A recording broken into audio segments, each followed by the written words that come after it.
G'day, I'm Stephen Page from Page Provan Family and Fertility Lawyers, and you're listening and watching the Australian Family and Fertility Law podcast.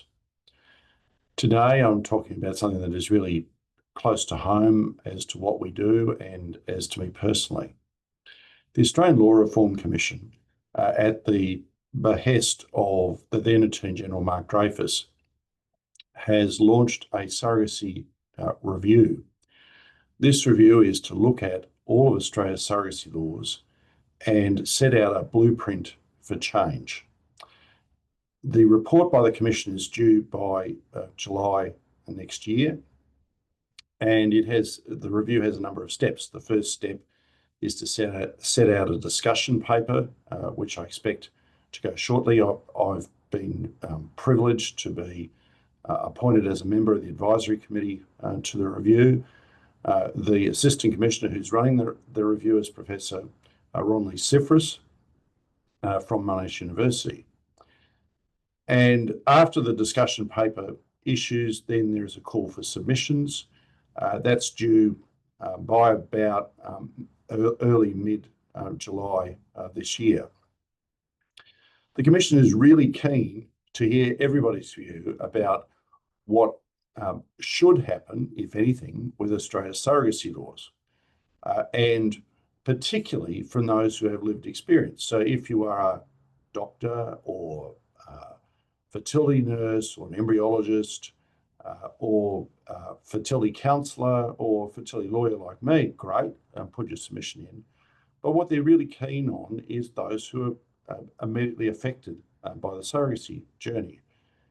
If you're a parent through surrogacy, like I am, or particularly an LGBTQIA plus parent like me, or you're a surrogate, or especially if you're a child through surrogacy, and I suppose many of those now born through surrogacy are adults.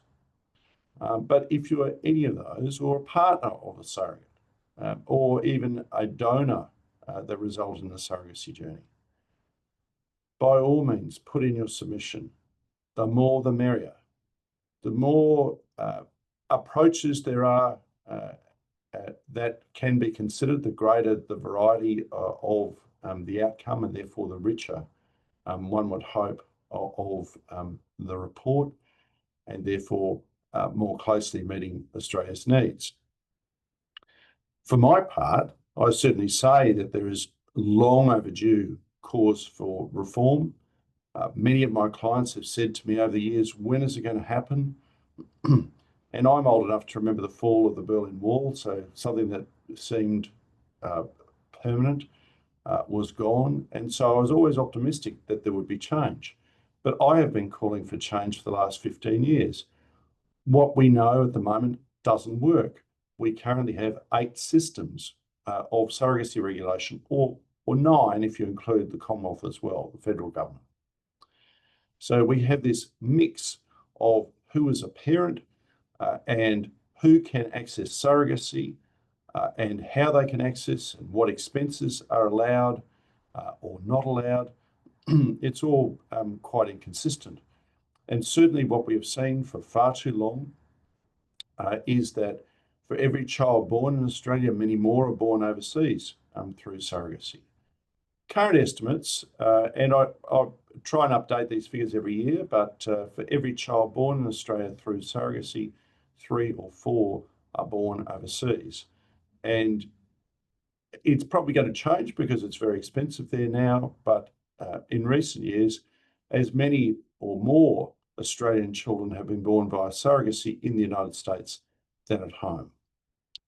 So we have to change, in my view, the approaches we take to surrogacy to reflect the legitimate wants and needs, the reproductive aspirations, the reproductive autonomy of Australian intended parents, whilst protecting their human rights, the human rights of the surrogates and partners, and above all, those who didn't ask to be created by this, the children who were born through this surrogacy process.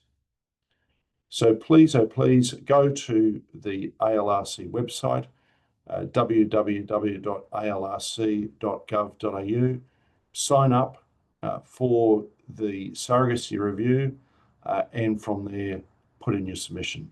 Thank you for watching and listening to the Australian Family and Fertility Law podcast. I'm Stephen Page. Thank you.